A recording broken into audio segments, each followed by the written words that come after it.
Hello, everyone. People still coming in. Anybody have any questions before we get started?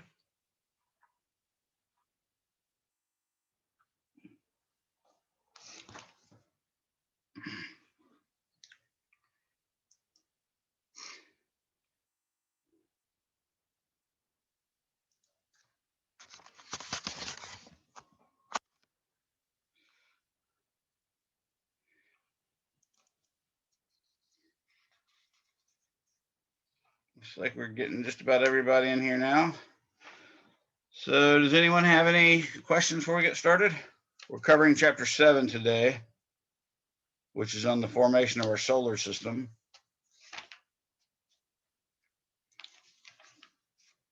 No questions? All right. So first off, I want to let you know that I did open up another version of practice test 3. So our midterm, I'm going to plan on you guys probably taking it Monday. So if not Monday, maybe Wednesday, but I think Monday would probably be best. And that midterm is basically going to be chapters 1 through 6. So what I did was I opened up a Respondus version of practice test 3, and that specifically so you can get practice with Respondus and make sure your browser works with it, make sure your computer works with it. So far, I've only had one student had any difficulties with that, and if something like that comes up, we just might have to send you to a testing center to have the midterm tested. But I think everybody should be able to use the Respondus lockdown browser and the Respondus proctoring. So there's going to be a camera on you. I put the instructions right on the test too. So on the practice test too, so you can see that. You are allowed to have blank paper, but I also told you can have Kepler's third law. You can't write Kepler's third law. You can't write the name out, because one of the questions might be which law is Kepler's third law, or which law is Kepler's second law. So no sentences, no words. You can just have the equation. You can also have that wave equation, V equals F times lambda, as a circle, or as an equation is fine. You could have the Stephon Boltzmann Law equation, again, not the name, but just the equation for luminosity or flux, whichever one you like. And the same thing with the Wien's Law equation, and even Planck's equation, E equals HF, if that helps you. But again, you can't have any words on the paper. That's going to require you, basically, when you first get on the practice test, as well as the regular test, you're going to have to show us an ID, photo ID, and bring it close enough so that we can actually see the photo. You can cover up, like if you want to hide your driver's license number, that's probably not a bad thing to do. So you can cover that up, but make sure we can read your name and see your face, and then see your face well enough that we can compare it to your real face. Okay. Then you're going to use your webcam. Like, you might have to pick up your laptop and show it all the work area that's within reach of you, even like, if you have under a desk or something like that. So make sure you don't have any papers down there or anything that you can reach while you're taking the test. We want to see that area. And then you're going to take those pieces of paper and show them front and back, including the one with the equations on it. And then you can start. Okay. It might have some other stuff it tells you to do, but it also gives you some warnings about, always look down at your paper or directly at the camera. If you have to do something odd, go ahead and tell the camera, and they'll have a recording of that, stuff like that. Any questions on that, anybody?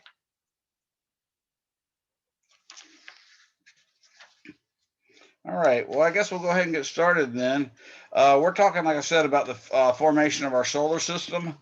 And with that, I've made my own non-copyrighted PowerPoint, and I did put the non-copyrighted PowerPoint on our Canvas page, so you guys could download that if you so desire. But what I'd like to do is go ahead and start off with that discussion. So one of the main things we have to do when we're trying to come up with an idea or hypothesis about how the solar system formed is we have to know about the solar system, and what things is our hypothesis about the formation of the solar system going to explain. Are there some things about our solar system that are so odd that we have to make some kind of ad hoc argument, that kind of stuff? And do we see, you know, we got to think at a bigger scale, do we see evidence of this hypothesis that we've gone happening in other star systems that are just forming? So those are big issues. We've got a lot of photos that you can look on the web for. I've got several that I pulled together from here and gave sources for them. But I think y'all will get plenty out of this. So let's go ahead and get started. I'm going to share my screen.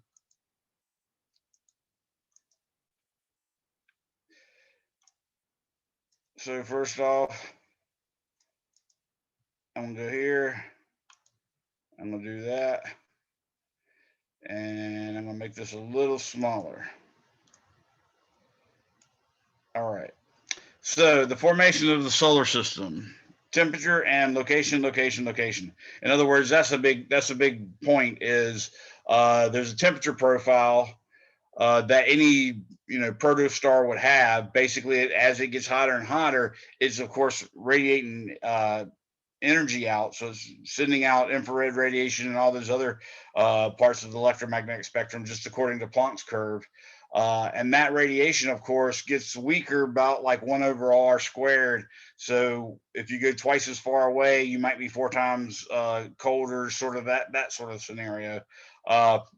But it's not quite a 1/r squared principle. There's a lot of things going on. There's gas and dust and all that stuff in there. But either way, there is definitely sort of some transition of temperature going down, down, down, down, the further you go from what would ultimately turn out to be our star, what is now like a protostar. Okay. So it turns out when we go to explain things in the solar system, the location near that protostar is the big relevant topic. So that's why I put the little old real estate adage: temperature and location, location, location. Okay. So this is a image sort of our it's an artist rendition actually, and I've got a credit for it on the last page. Notice it includes Pluto. Pluto is no longer considered a planet. If you were taking the 131 class, or if you already have, you probably already learned about why that's the case. But it does show Mercury, Venus, Earth, Mars, Jupiter, Saturn, Uranus, Neptune. And in fact, Neptune's orbit actually crosses Pluto twice a cycle. It crosses Pluto's orbit, but they're out of sync so that they'll never be at the same place at the same time. So we never have to worry about any kind of collision. So what I brought this picture up for is I want you to understand that if I took off from planet Earth at the North Pole, say, and shot straight up in a spacecraft and then looked back down on the star system that is our solar system, I would see a sun which is huge compared to all the planets. Like literally, it's 106 Earth radii or Earth diameters in diameter. So it's really, really huge. But the distances to the individual orbits are way, way, way, way bigger than Saturn. So this photograph or this drawing or whatever really is not anywhere near to scale. In fact, if you tried to make a scale model of the solar system, you possibly have done this before.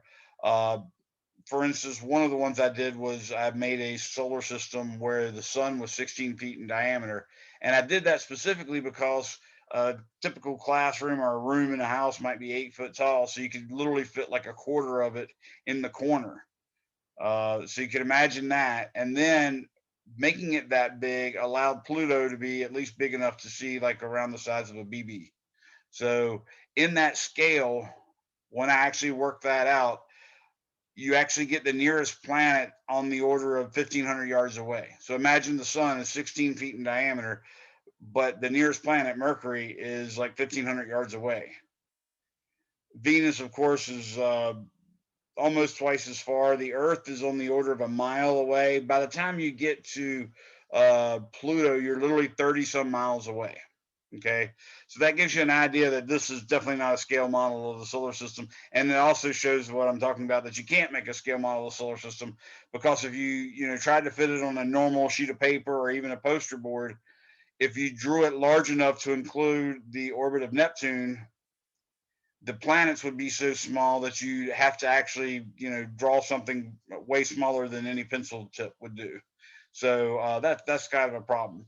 Now, back to the main point of this, though, is we probably want to understand why those distances are the way they are, but we also want to understand why when I go up above the North Star or above the North Pole and look back down at our solar system, the sun rotates in a counterclockwise direction. It does so differentially, though. That's kind of weird. It's like the equator goes faster than the poles do. So just keep in mind it's not a solid. So it's not like the inner planets, but it does rotate in the counterclockwise direction. And then you'll notice that basically all the planets orbit in a counterclockwise direction, and then they rotate, with a couple of exceptions, in a counterclockwise direction. Okay. We'd also notice that the first four planets, Mercury, Venus, Earth, and Mars, are fairly close together. They have a high density on the order of 6 or 7 grams per cubic centimeter, so they're more like a rocky and metallic type of material. They're much more close together than the outer planets. They have few moons, if any. They do have solid surfaces, that sort of thing. And then you get to this gap behind Mars where there's little bits of debris that orbits the sun. Of course, it can't just stand there and fall towards the sun. So it's actually in a velocity. It has a velocity that allows it basically to orbit the sun, again, in that counterclockwise direction, mostly. And it's more or less flat, just like if I flew from above the solar system down to beside the solar system and looked, I would see that all the planets basically are very close to being in one plane. They're a few degrees off. The worst case is Pluto, and it's still only on, I think, on the order of 6 degrees or something along those lines. So they're all in the same plane. They're all orbiting in the same direction. And then we get to that gap where the asteroid belt is, and there's the gas giants start to occur. And what do we mean by that? We mean that the substances these things are made of would definitely be gases on the surface of the Earth, and some of them are gases, but some of them are quite weird substances as well. So once we get to that line, it turns out the planets are huge. They're huge. They're gassy. They have tons and tons of moons. I think the last count I heard was last year. A researcher in Great Britain, I believe, published that they had counted over 97 moons of Jupiter, and I think Saturn's around 86 moons. And then they all have rings. That's another interesting thing. All the outer planets, not only do they have a buttload of moons, but they have rings, every one of them. We used to think it's just Saturn, but the other rings are more ephemeral, so you can't really make them out very well. In fact, the only reason we found them is because satellites flew by and the sunlight sort of twinkled around the edges, and that gave them the idea, oh man, this looks like we have rings. And we've since seen the rings much better with missions we've sent out and so on and so forth. They also rotate, again, with exceptions, in that same counterclockwise direction, just like they orbit. And then if you go out beyond Neptune, you run into this area called the Kuiper Belt. And that Kuiper Belt is basically an area of sort of rocky, dirty snowball things. In other words, the asteroids that we've ran into between Mars and Jupiter, they look more like rocks, mostly. I mean, they had ices on them too, we found out, but they're mostly rock. And notice asteroid has a R in it nicely. The Kuiper Belt objects are probably more like comets, and they don't have an R in it, but they do have a C, and they are kind of icy. Okay, so that's generally what we think of it, and that was a really nice thing that we could always do when we were in grade school, as we knew asteroids are rocks, and ice and comets are icy. Well, then we went and did some experiments, and we sent spacecraft to find them, and lo and behold, it turns out asteroids actually have quite a bit of ice, and during comets have quite a bit of rock. So you can't really use that line, but that's mostly the case. Okay, I would say most of that matter out in the Kuiper Belt, which is sort of like a flattened donut just outside of the orbit of Neptune. Most of that stuff is sort of like Pluto, but it's also like that snow you get trapped up in your wheel well after driving in a car in a snowstorm. It's sort of black and sooty and got ice in it and stuff like that. And that is what Pluto's sort of made of, only Pluto's quite a bit bigger than most of those pieces.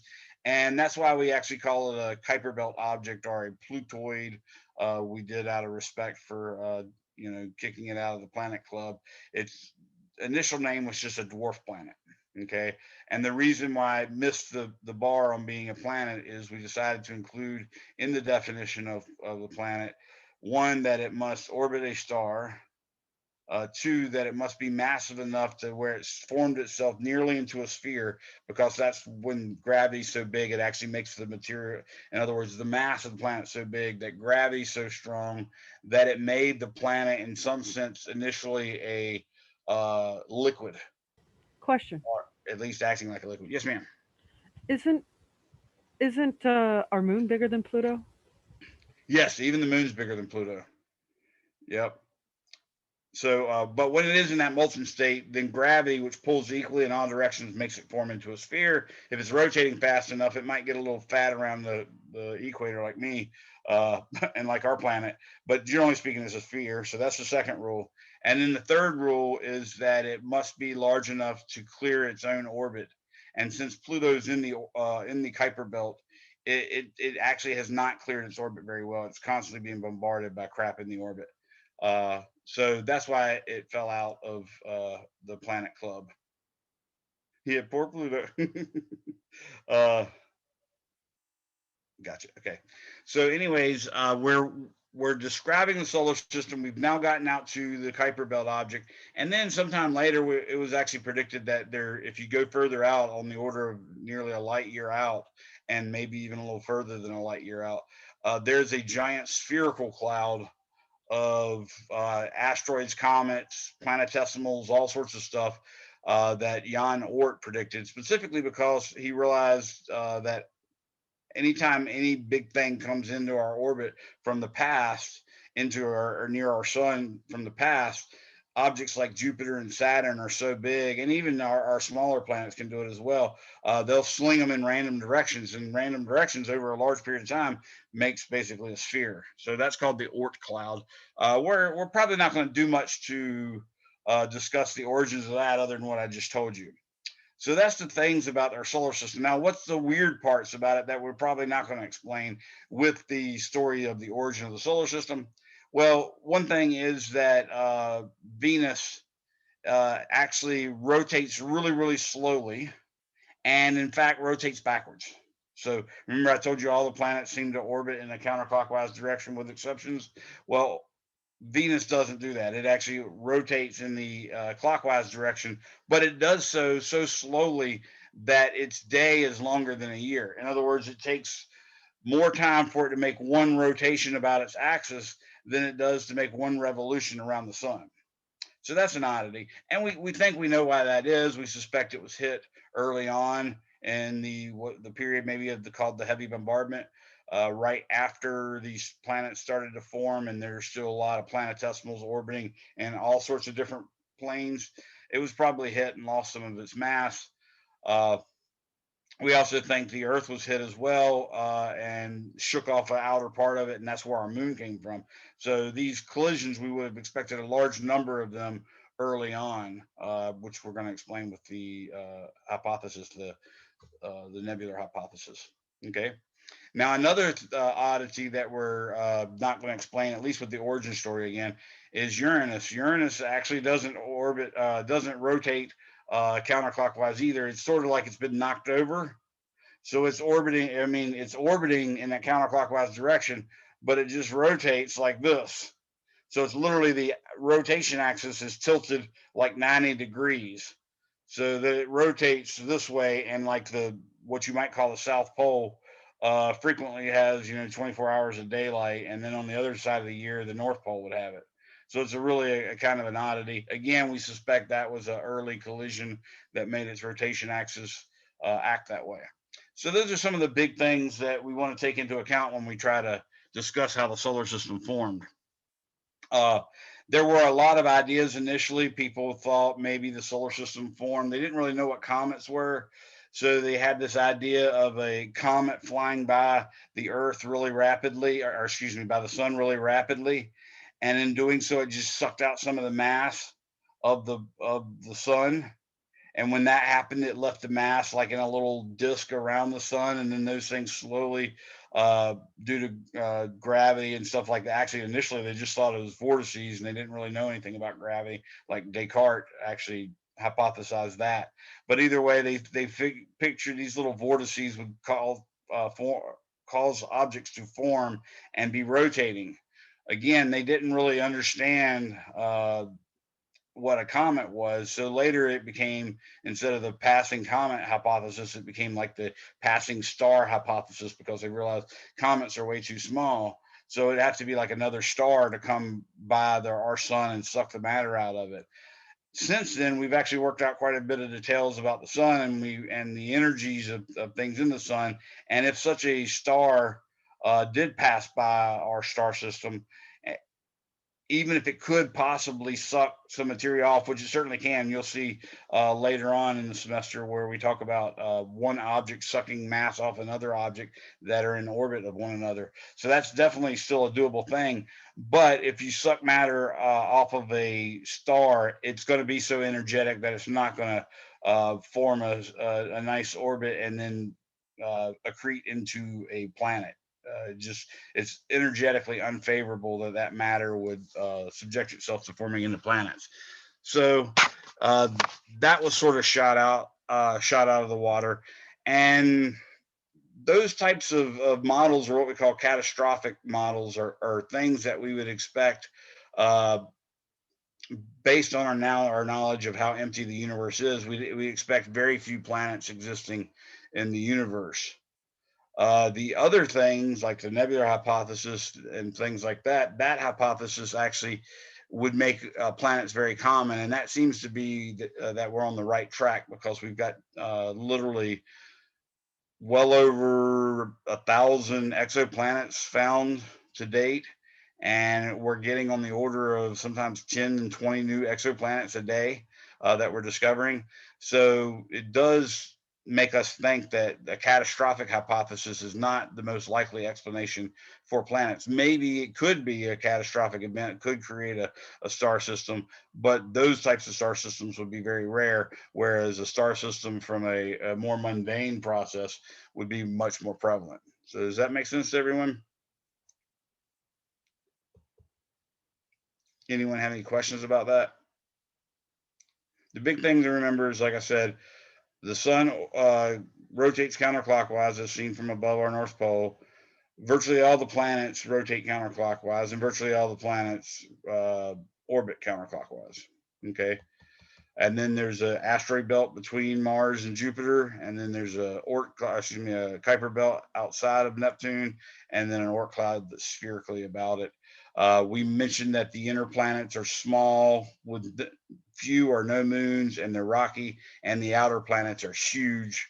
I think I remember Jupiter's diameter being 16 or 19 Earth diameters across. And I think even Neptune, which is the smallest of the giants, is still like 8 times the diameter of the Earth. So they're really, really big, and they're made of gases, and they all have rings. Okay, so that's the data we're running on with our model. So what we do with this is we now come up with a hypothesis, and I've given you some ideas. And what we want to take into account is what elements would have been around for this hypothesis that we're going to form of forming a solar system. Well, we make the argument that if you look at our sun was made from a nebular cloud, and I'll show you some pictures of a nebular cloud later. But it was made from a nebular cloud, and it had all these elements in it, elements and compounds and so on and so forth. And if we look at what our sun's made of today, that should give us an idea not only of what our solar system is made of, but also in what concentrations. So here's a graph of composition of the sun as a function of element number, and you can see hydrogen is by far the largest amount of material. So this is literally like abundance by number of atoms. So hydrogen actually accounts for something like 74% of the number of atoms, helium for like 24%. And then you see carbon, oxygen, and nitrogen. It's actually oxygen's more prevalent than carbon, and carbon's more prevalent than nitrogen. Then we have neon, magnesium, silicon, sodium, aluminum, sulfur, iron. Again, I'm sort of reading them this way when in fact the highest ones are the ones that are most prevalent. Okay. And you see all these other elements that are in here. And that gives us some idea of what our early nebula had to have in it. Because the sun was made of the early nebula, it got a big chunk of it. In fact, 99.99% of the mass of our solar system is in the sun.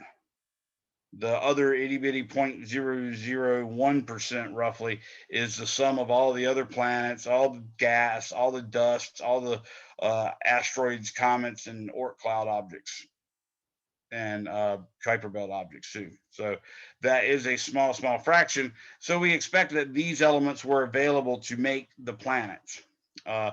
Here's more in a table form, so that's a little more helpful. So you see now this is by, I was trying to say earlier when I said 74 and 24%, that was actually by mass. This is by number of atoms. The number of atoms of hydrogen make up about 92.1% of all the atoms. The number of atoms of helium make up about 7.8% of all the atoms. So that's what I was talking about. Here's the mass part here. And just remember, helium is literally 4 times heavier than hydrogen. So that's why it's this big of a disparity despite this closeness in percentages. We do expect over time that the sun actually generates more and more hydrogen, but our particular models of our sun show that in the mass range that our sun is, stars generally do not circulate their matter inside and out. In fact, in our sun, we expect basically the core to do all the heating, and there's almost no circulation of matter outside of the core coming into the core until the end stages of the life of the star. So with that in mind, we realize, okay, well, yeah, we're going to get more helium over time because hydrogen is fusing into helium to make the energy that puts out, that our star puts out. But all of that's going on inside the core, so it's probably not messing with the atmosphere of the sun. Hence, these percentages are right. So if you look at this, it turns out that, yeah, 99.999% of the mass of the solar system's in the sun, and in fact 98% of the matter in our nebular cloud would have been just hydrogen and helium. What's that other 2%? Well, that other 2% you can see is mostly oxygen, carbon, and nitrogen. Neon's close behind, and iron and stuff like that.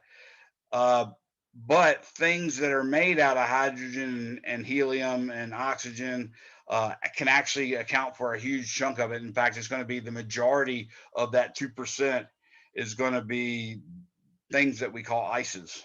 Okay, ICES, like the plural of ice cubes, but just the ice without the cube. Okay, so it'd be ice like water ice, methane ice, ammonia ice, carbon monoxide ice, carbon dioxide ice, so on and so forth.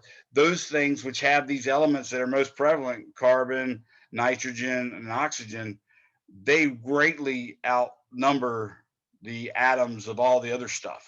Okay, so when you start getting into feldspars and other types of rocks, olivine and all that stuff, they're made of iron, they're made of metals and things like that that aren't in that big a supply. Okay, so that's a key point to understanding it. So this is an actual plot of the temperature of our solar system early on as a function of distance. So the vertical axis is temperature, and you see it was very, very hot out here, and it gets colder and colder and colder as you get further and further out.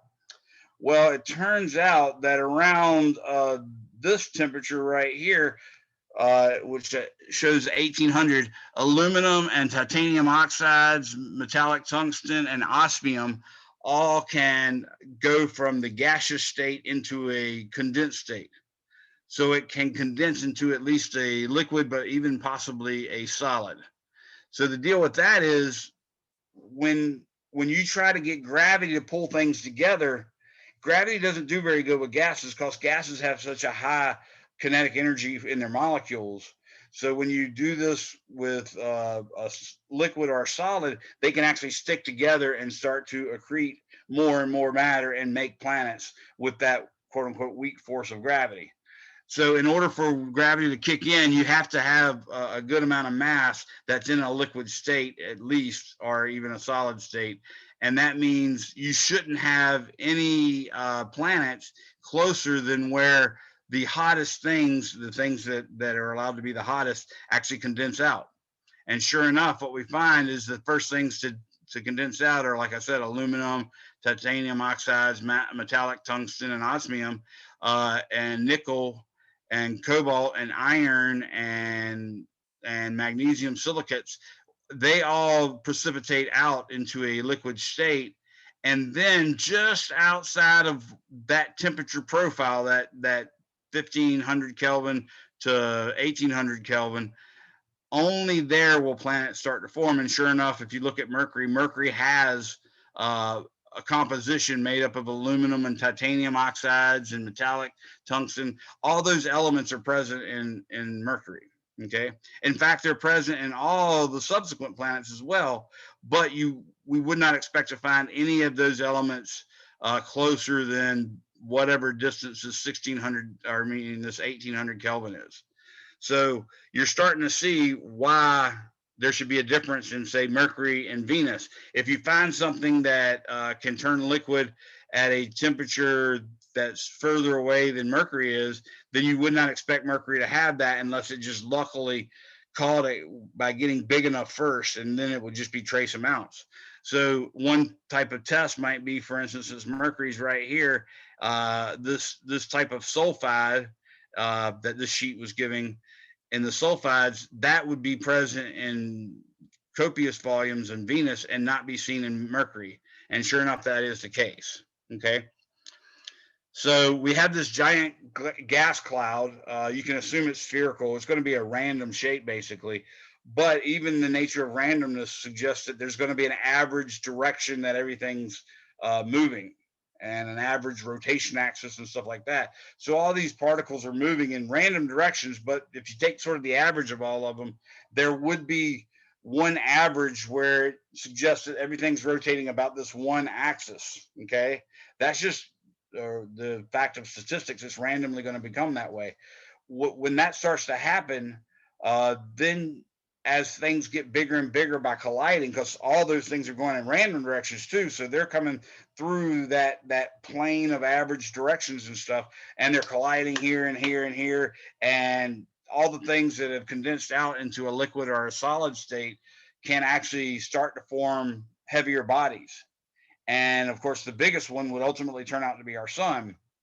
So as that cloud is doing this, because these velocities are up and down perpendicular to that sort of plane that's the average velocity, slowly that sphere kind of flattens out and expands a little bit. In fact, we think it's about on the order of 10 to the 10th kilometers from one edge of the plane to the, or from one end of the planes to the other. So it's a really huge area of space that's sort of flattening out into a disc, not unlike when you take a ball of pizza dough as a ball and you spin it and throw it up. When you spin it and throw it up, it flattens and expands, and that's what's going on with our solar system.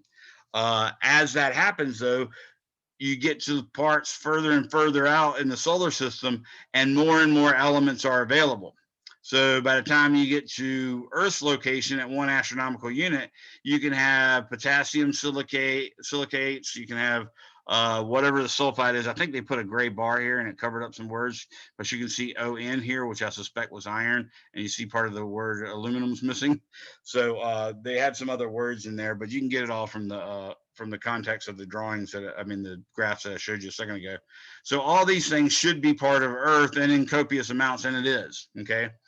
But if you find something like maybe the 6th lowest temperature for unoxidized iron, that seems to be outside of the Earth's area, so you wouldn't find those particular type of unoxidized iron on the Earth in very large amounts. But you may find it at Mars, and sure enough, we do. So that's kind of cool. Hydrated calcium minerals looks right about the same place as Mars. But once you get out to around 200 Kelvin, virtually everything condenses out at 200 Kelvin. Okay. So because of that, remember I told you the most prevalent things are the ices and some other things that are able to condense out at very low temperatures. But basically, like I said, ices, ammonia, carbon monoxide, carbon dioxide, water ice, methane, all that sort of stuff. That stuff is the predominant amount of compounds and elements in the actual nebular cloud. So lo and behold, when you get to that 200 Kelvin mark, which is just inside of the orbit of Jupiter, oddly enough, all of that material is now available to start a new planet. And not only that, all these other refractory things that were in the very beginning, they stay refractory. Basically means that they stay solid to very high temperatures and stuff like that. All of those things are also available way back here, but they're in a lot less. There's a lot less of them in the gas cloud. So when you get to Jupiter, it has access to those refractory materials. So it's probably Jupiter, Saturn, Uranus, Neptune are probably going to form some kind of iron core or nickel core or something like that. You know, the most dense thing's going to sink to the middle, because when they become molten, that's what happens. Just like, oil and vinegar salad dressing, the vinegar will eventually migrate down to the bottom because the oil is actually less dense than the vinegar. Similarly, uh, iron and nickel is probably more dense than just about everything else, so they'll sink down to the middle. So all of that will occur. You'll get these little planetesimals made out of mostly rocky stuff, but once you get to the line where water ices and all those compounds are available, then these things can build to about the size of Earth and Venus and stuff like that. And Venus is about the same size, like 98% the size of the Earth. You can start to build Jupiter using those other compounds. So you've got this rocky thing that might be on the order of the size of the Earth, but then it starts catching all these things that's just predominant. And I mean, it's everywhere, and it sucks it to it. So the planets can actually grow really, really big. And the fact that they're further apart means that they have access to more material. These were 0.4, 0.7, 1, and 1.5 astronomical units apart or from the sun. Whereas when you get to Jupiter, that's 5.2. That's like 4 times further away from the sun than is Mars. And then Saturn is 9.5. So that's almost twice as far as Jupiter. And then Uranus is 19 times. So that's almost twice as far. And Neptune's 30, so that's about 1.5 times as far. Those big gaps mean all that material halfway between Neptune and Uranus and halfway between Neptune and Pluto, all that matter could go to Neptune. And because Neptune had refractory materials just like the inner planets did, it would have made a core, and then it would have accumulated all of those stuffs that would be maybe gases here, but is in some cases solid ices, and other cases just gases. When all that was said and done, we expect all of the planets to have had basically a hydrogen helium type atmosphere, but hydrogen and helium are very, very light atoms. So their kinetic energy for a given temperature is quite high. And because of that high temperature, they actually they don't really necessarily have to reach the escape velocity of the planet to leave the planet. But studies show that anything that's there for a long period of time and has about 1/6 of the escape velocity of the Earth will leave, or escape velocity of the planet will leave that planet. So those atmospheres are bound to just disappear. In the case of Jupiter, Saturn, Uranus, Neptune, they actually probably held on to their primordial atmosphere. And then after the planets start to, at least in the interplanet cases, as they start to condense out into actual hard, solid surfaces, you have volcanism and all this stuff, where some of the gases that are basically diluted into the rock and mineral and stuff like that, that'll come out of those volcanoes and create a secondary type of atmosphere. And those atmospheres could be the only atmosphere you ever get, unless, like in our case, we lucked out and we got a little bit of a thing called life, blue-green algae. That was really good at taking in carbon dioxide and putting out oxygen. And at one point, our oxygen was so high, it would have actually been dangerous for us to live. But things that are not very good at efficiently processing oxygen, for instance, insects, we're having a field day. So you'll find in the fossil record caterpillars and actual insects that would be 13 feet long or the size of buses and things. So that's kind of cool. And we also suspect some of our water, a lot of our water might have came from a cometary hit, like a comet hit us. And we've done studies on that too. And the first comet we got a lot of bits and pieces from had the same isotope ratio of water that our water does. So that was a really good indicator that, yeah, that could have came from us. But we found other comets that have entirely different isotope ratios. So we're not really sure about that still, but that's one of the leading beliefs is a comet brought us more water than maybe other places got, and other places might have gotten water and it just dried up. So that's sort of our idea of what the nebular hypothesis is about how the solar system forms. So I wanted to show you some of the cool pictures of what a nebula looks like. This is the Great Orion Nebula. So if you look at the constellation Orion, you'll see his little belt going across the midway. In fact, some people think it looks more like a bow tie because it's sort of wide at the two ends and then narrow in the middle. Well, that narrow part, you'll see three bright stars. That's supposed to be his belt, and then there's like some little less bright stars just trickling down towards what would be his feet. All in that area, in that little what I call his scabbard for a sword. All in that area is where this Great Orion Nebula is, and it's really just beautiful. This is the type of thing that, unless you're looking directly at that star, say you're looking at all this area right here with your telescope, if you put that through a spectrograph, you would get an emission spectra. Whereas if you did this one, you might get an absorption spectra. Yes, Kimberly? So like with these like kind of pictures, these aren't pictures that we could actually see with the naked eye, right? You can make out a little blur of that. And it's also sad too, if I showed it to you in a telescope, it's not nearly as beautiful as this. What you have to do to see all this color and stuff is you actually have to leave the aperture open for a long period of time. So the integration time is larger, and then you use filters. You use a blue filter, a green filter, and a red filter, and lay them on top of each other as red, blue, and green, and then that would make the colors. Our eyes just aren't good enough to see it. But you can with a telescope definitely see that there's cloud, gas, and dust, and you can see really bright stars in it. You can sort of make out a blur though, just looking with the naked eye. If you look in that section of Orion, it's not that hard to see. Some of those things you can see really well, like Andromeda is one of those that you can see, and it's literally in the sky. It's as big as a full moon, but it's so dim, it's hard to see, and sometimes you have to like look out the side of your eye. But good question. So that is the Great Orion Nebula. Isn't it beautiful?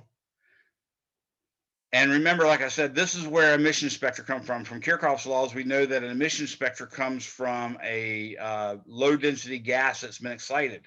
So these stars being all around this gas, they actually are putting out radiation that's exciting all this gas and dust.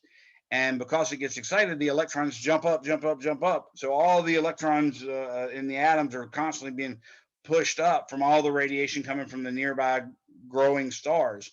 This is, in some sense, a nursery for stars.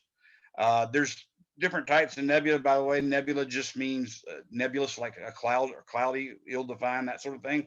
So everything that when they look through with smaller telescopes and it just looked kind of blurry, they just named it a nebula because it was sort of nebulous, right? So there's a good vocabulary word for you now if you want to, tell your parents you don't understand something that well, or you want to impress a girl or a guy, you just say, well, that's a little nebulous, really. And they'll, think, oh, wow, what a vocabulary. But anyways, the nebulas turn out are just things that are sort of blurry in small telescopes. And the bigger your telescopes, you can see some of them are what we call planetary nebulas, which is basically the end of a star. When a star explodes, it creates a cloud that's often spherical and therefore looks like a planet, but it has nothing to do with planets. It's just an exploding gas cloud shooting out, and it'll look like pretty stuff like this, but it's from an entirely different reason. This, on the other hand, is a big cloud of gas and dust like we expected would have formed our sun. Maybe this is a little bigger. Maybe it's not as tightly packed. Maybe if you went to one of these little spots, it would be tightly packed enough to ultimately form something like our solar system. But you can definitely see these hot blue stars everywhere. They're actually showing us that this is new star growth. So all these areas where you don't have a star right in line with you, you're getting emission spectra. If you look over here, though, you're going to get emission spectra and an absorption spectra because that star is actually behind it. So you're going to get some absorption spectra from that star, but you're also going to get emission spectra from the stuff around it.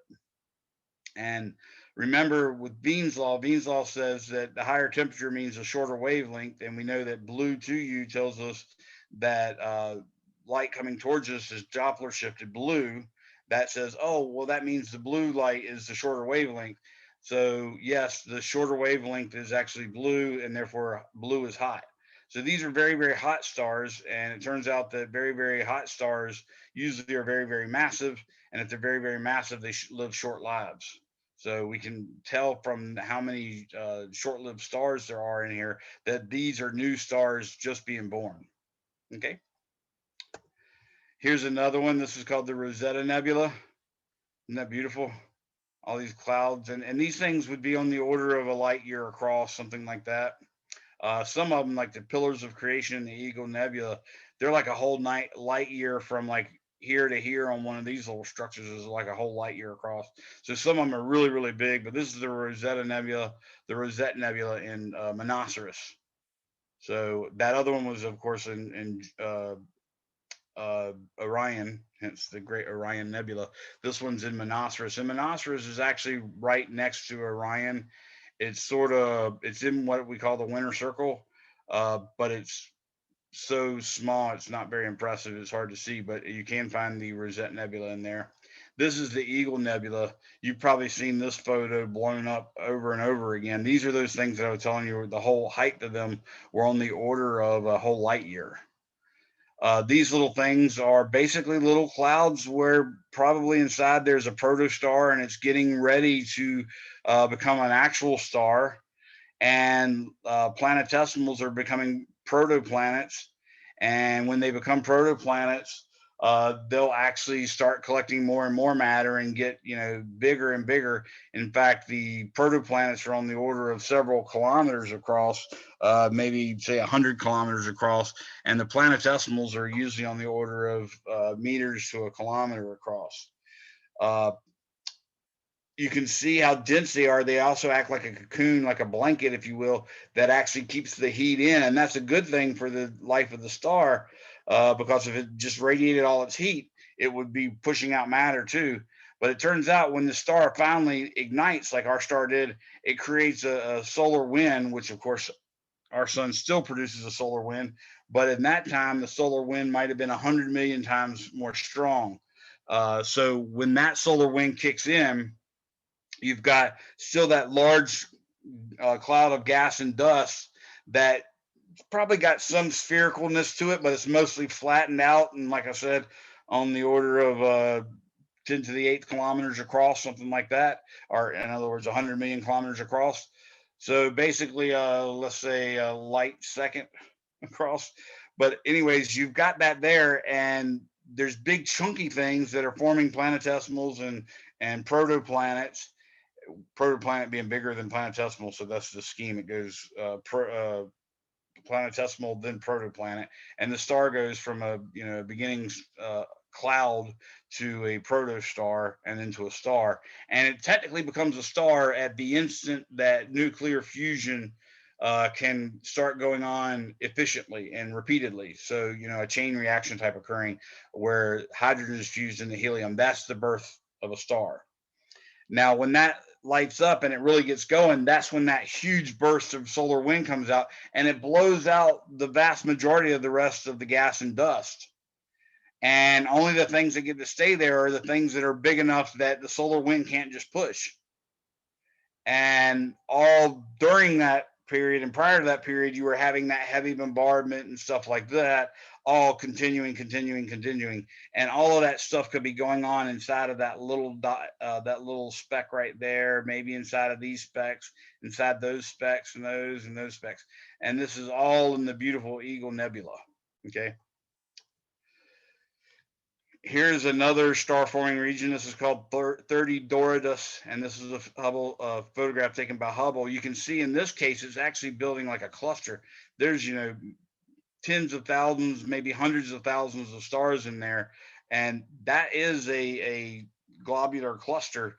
And when you look at these clusters of stars, you can see, all you see when you see one normally is just a little blur, but if you take a telescope out and look at it, you'll start to make out that the blur is just a lot of stars close together, and there's one right smack in the center of Cancer, if you can locate Cancer.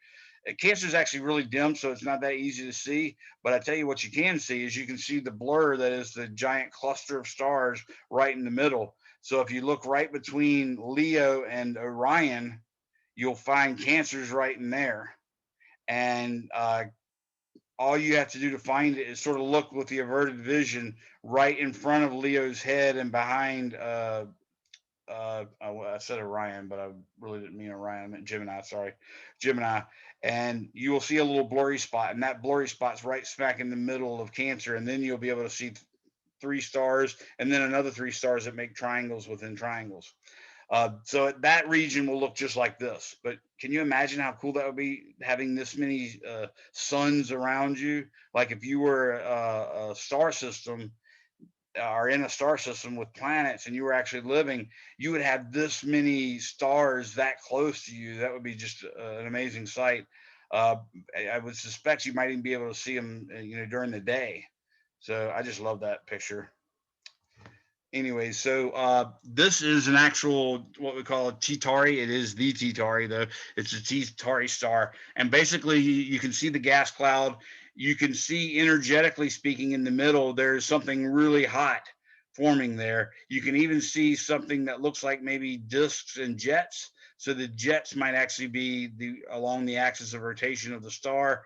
And this plane might actually be a planetesimal type plane, like we were saying, when you toss the pizza dough up in the air and spin it, it flattens out. So this is something like what we expect our solar system would have looked like early during its formation. And it happens to be, you know, I'm trying to remember where this is in Taurus, because it's T-Tauri. But that's basically what the the nebular cloud would look like as it's trying to spin down and flatten. So to give you an artist rendition, this is what it would look like. It's a gas cloud that has a random rotation axis and a random average velocity about that rotation axis.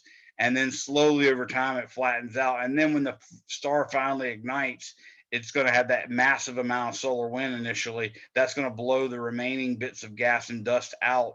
And maybe some of it will hit planets on the way out, but the planets will be massive enough where they don't move, or if they do, they move very, very small amounts.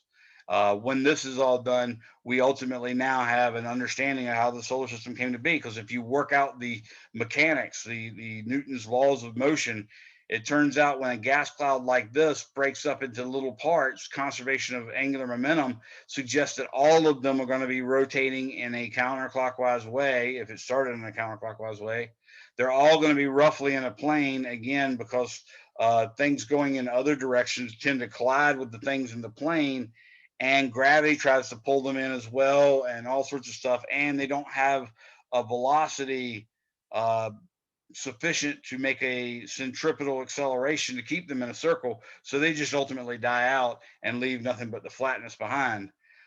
Turns out also clumps in that stuff, if you break the clumps apart, the clumps will actually rotate in that same counterclockwise direction, again, according to the laws of physics, which is, you know, Newtonian physics with angular momentum and stuff like that.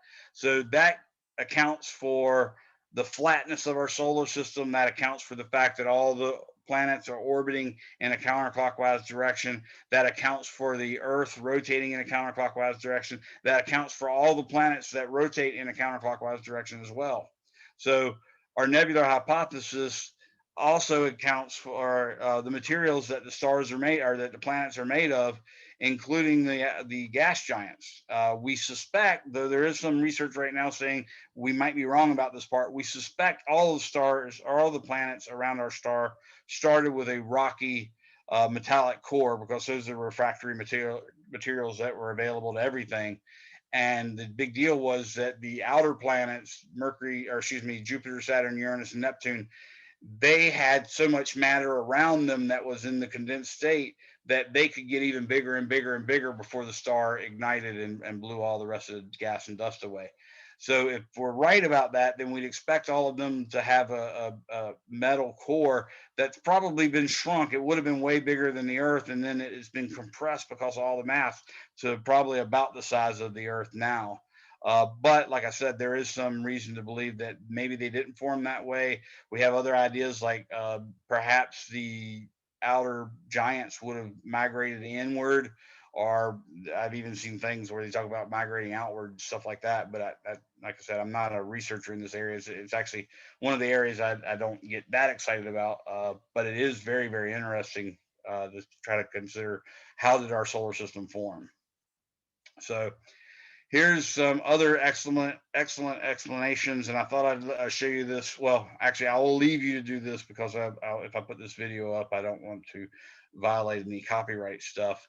But these links are really nice. This is Fraser Crane actually describing how not only the solar system, but how galaxies form. There's 2 little video clips in it. And here's some other stuff. There's just a lot of good stuff on the internet. And if you check out this website, this is Ask an Astronomer. So if you're ever looking for one of those questions that I say you can write a paper on, you can find the answers probably at that Ask an Astronomer site. They have Michelle Thaller there, and Michelle Thaller, she does most of them, but she explains like why there are no green stars, and explains that there are in fact green stars, but tells you the reason why we don't see them. Okay. Anybody have any questions on any of that?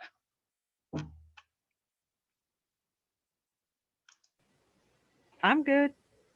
Can't speak So, for the rest of the class. yeah, it's a lot of stuff to take in. I would just point out that we've now found, I would say probably thousands, if not tens of thousands, of star-forming nebulas like that are in fact what we believe are going through the process of what we believe created our solar system. So it's something that we can do in real time and do experiments to find out about. Kimberly, do you have a question, or is that from earlier? That's from earlier. Sorry. Okay, no problem. So yeah, that basically concludes our chapter 7. You'll see that that's pretty close to what our book covers. They give you a few more pictures, different varieties of pictures. They teach you like the analog of a ice skater spinning her arms, and that's conservation of momentum. But if the ice skater has her arms out like this and she's spinning, she's got some of her mass distributed out some distance. And it turns out your reluctance to speed up or slow down in a rotation is related to basically your mass times the square of the distance that mass is away from the axis. So when you put your arms out here, because of that squared distance part, it makes a really big effect. So if you start spinning like this, that was kind of hard to get started. But once you start spinning, if you bring your arms down or up like this, you're now moving the moment of inertia part of your mass closer and closer to the center. So the moment of inertia goes down. Angular momentum is moment of inertia times angular speed. So if that goes down, if you're going to conserve angular momentum, the speed must go up. And that's really what they're showing with the ice skater. And that's also what's happening with the matter in our gas cloud as it's orbiting around the star, or the protostar. So anything on that? Well, I made an announcement at the beginning of class, and I know people are coming in. I have a question about one of the questions on the practice quiz. Go for it. Quiz. It's about like emit transitions and what type of photons get stopped at which transitions. How do I figure that out? Transitions from where? Oh, you talk about within the atom? Yeah, like diagram 7.1, I believe it's called. Okay. Yeah. So what happens is electron only goes from say energy 1 to energy 2, if you take the energy 2 minus energy 1, set that equal to HF, and if that frequency happens to be the frequency of a photon flying by, then that photon can instantaneously disappear, and the electron will jump up at the same instant. And that it doesn't actually, as best we can tell, it doesn't seem to actually move from one orbit to the next as much as it pretty much disappears and then reappears. Okay, but I was talking about a different one. It's like lists like 5 different like wavelengths, like green, blue, infrared, X-ray, and gammas. Like, which of these 5 transitions would catch like gamma? Gotcha. Yeah, that's okay. So, like, here's a question. I'll make one up, and I think this will fit you. So, you imagine the nucleus right here, and you imagine the first orbital here, and each orbital gets successively closer. So you can imagine a transition from here to here. That'd be the shortest. From here to here would be a little less short, and a little less short there. You may want to go to your document, Cam. Yeah, I probably need to do that. Just thinking. So, and it turned out to be a bad drawing too. That's terrible. So anyways, like these might be transitions. Notice this arrow's short. This arrow's a little longer. This arrow's the longest. Mhm. If I gave you that, let's say a green photon, and I gave you that an infrared photon,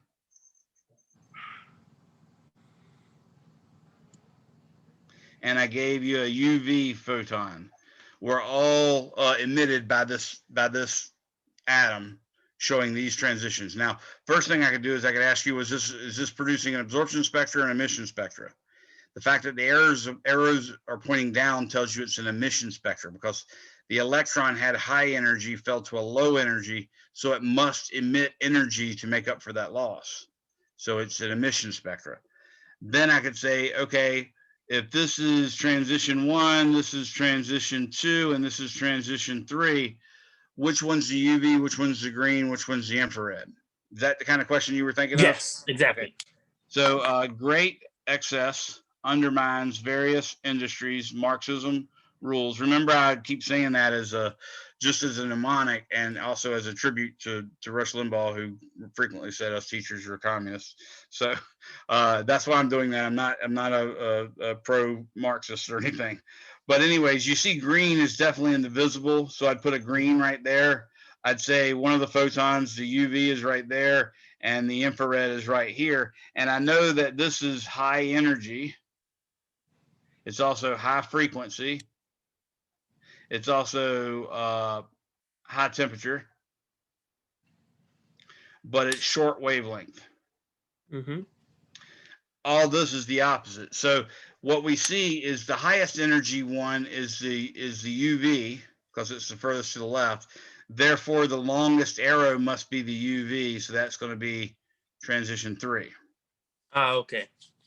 The lowest, of course, is the shortest arrow, and that's 1, and that's the coldest, or the least energetic, so that's 1, and this one would be 2.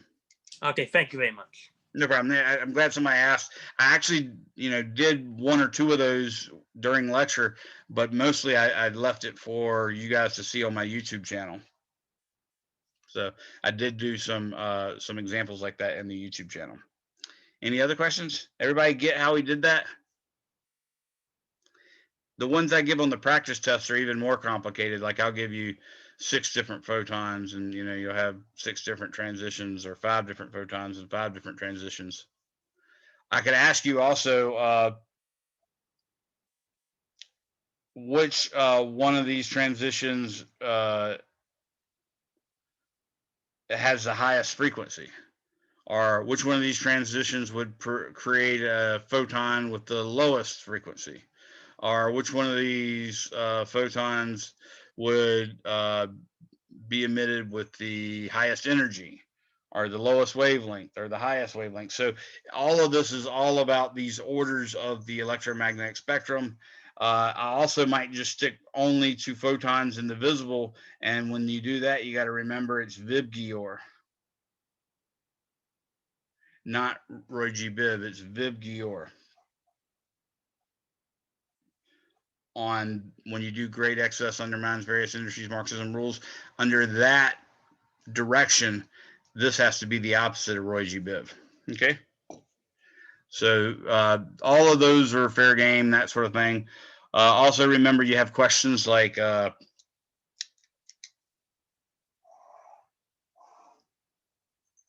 is wavelength, this is temperature, and let's say the visible spectrum is right here. And by the way, this is increasing wavelength, so this should be Vib Gior right here. If you've got a star whose peak is that, like that, what color will that star appear?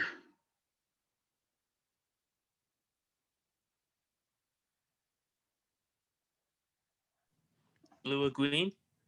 Yeah, it's sort of blue, blue or even white. It'll be, because really the peak is what tells you, but when the peak's outside the visible spectrum, that means you can't see the peak, right? So for instance, when our rocket engines get this hot, it actually becomes sort of translucent and you see a white hotness. But what you actually see is the part of the curve that is highest within the visible. So the highest point is right there. So it should be sort of a blue violet color. If you had this star,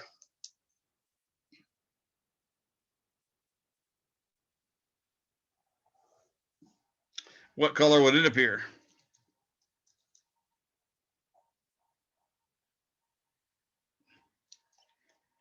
What color Probably would like that? a violet indigo. Now this one, notice its highest part of the peak that's in the visible spectrum is on this side. So this one's actually going to appear red. Oh, okay. I thought I got my ones mixed up. Gotcha. And then, of course, the other option is you could have a star like that. And of course, that star looks to me to be blue-green. Yeah. Only our eyes don't see green very well, so it mostly look blue to us, but blue-green would be an acceptable answer.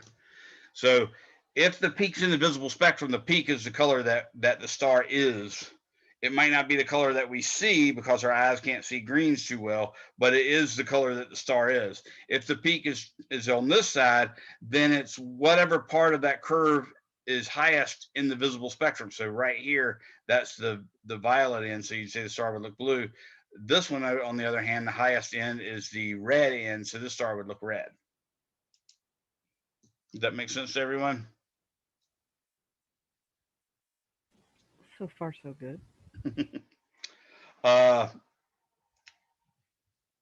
Here's a neat question. If you have two burners, this is going to seem like an unrelated question, okay? But if you What have two kind of burners, burners? okay, and they're both the same temperature, and you got a pot of water you need to boil that's this big around. So this is your pot. This is a burner. This is a burner. Which one would boil the water fastest?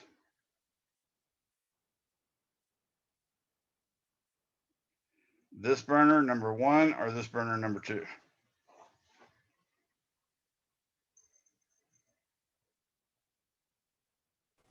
Two. I would say the smallest. Yeah, the two, since they're the same temperature, the bigger one would be better. This is basically the Stephon Boltzmann Law. The Stephon Boltzmann Law says that sigma times 4 pi r squared for a star. For here, it'd just be pi r squared times t to the fourth. Since the two temperatures are the same, we know that's not playing any role. So the one that puts off the most radiation would be the one that has the largest surface area. Now, if that surface area was, way bigger than this, it might not matter that much. But since it's comparable to the pot, you definitely want to put the pot on here. Okay. And that's because of the Stephon Boltzmann Law says that more energy is put out or transferred when you have a larger surface area. So that's what that question is about. And that's also why, despite the fact that you look in the night sky, pretty much the trend is blue stars are bright, red stars are dim. But every now and then you see a red star that's actually quite bright, and you're like, what the heck's happening? It's not that all those ones that are bright and red are all close to us. It turns out that it's actually the problem is they're red giants. And they're compensating for their low temperature, which goes like T to the fourth, by having a really huge radius. So, for instance, if you had one star burning at 50,000 Kelvin, that's the surface temperature, that would be a blue star. Whereas maybe 4,000 Kelvin is a red giant. Okay. So this one is literally 50, 4 goes into 50, what, 12.5 times? So from a temperature standpoint, if they had the same surface area, this star would be 12.5 times 12.5 times 12.5 times 12.5 times brighter. That number is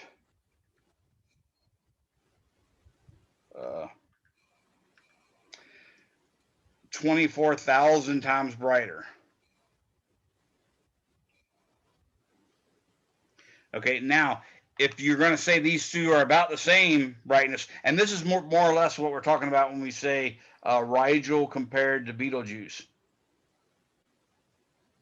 Okay, these two are about the same brightness. That means I got to make up for 24,000 using R squared. So if I take the square root of R, the square root of this 24,000, I get 156.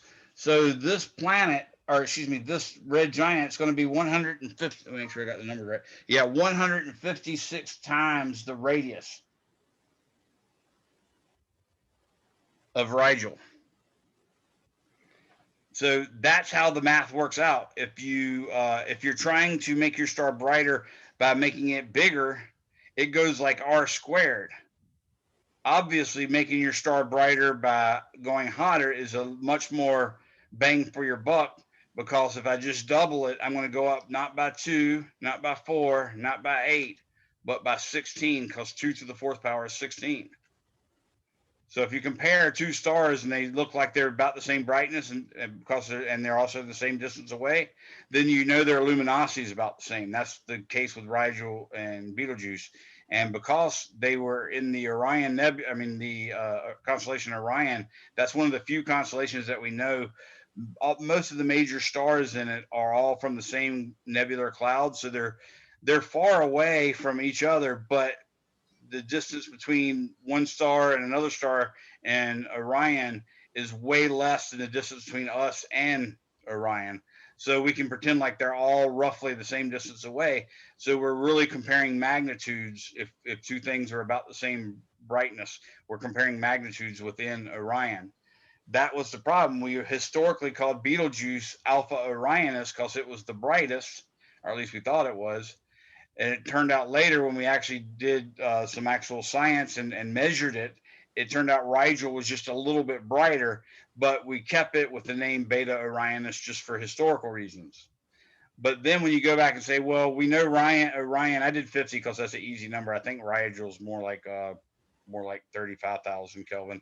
But the main thing is when we do the analysis and say, okay, compare temperature to temperature, then Rigel should be about 24,000 times brighter than Betelgeuse. But Betelgeuse is about the same brightness, so it must be compensating for that 24,000 by making R really, really big. And when you do that calculation, like I just did, I took the square root of this because I only have a square power to work with.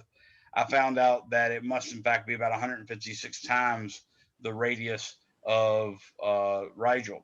Now, remember, for comparison, our Earth is 106 Earth diameters across. Or excuse me, our sun is 106 Earth diameters across.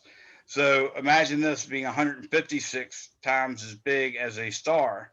You can see, oh my gosh, that's just going to be huge. And sure enough, our best estimate suggests that if we replaced our star with Betelgeuse, the orbit of Mercury would be inside of it, the orbit of Venus would be inside of it, the orbit of Earth almost certainly would be inside of it, but there's some question mark on the error bars as to whether Earth and Mars would be in it.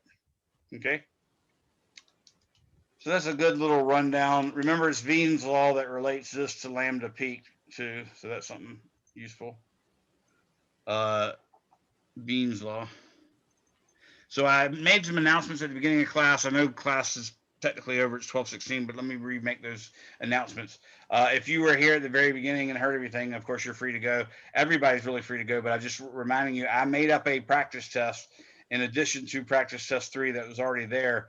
That practice test is a respondus test, so you can get practice and make sure your computer works with it. Okay. I'm leaning towards having well, I guess I'm going to go ahead and decide. We're going to have the midterm on Wednesday. That's the day, right? Yeah, a week from today. Quick question on we can take the practice midterm as many times as we want, right? Yeah, I actually left both of them up there. You probably only want to take the respondus one once because it's a pain in the butt. But you can take the other one as many times as you want. So we will have our midterm, which covers chapters 1 through 6. That's going to occur on Wednesday of next week. So you'll do that in lieu of class meeting. Anyone have any questions? All right, well, you're all free to go. I will wait for the last person to leave to make sure I answer questions.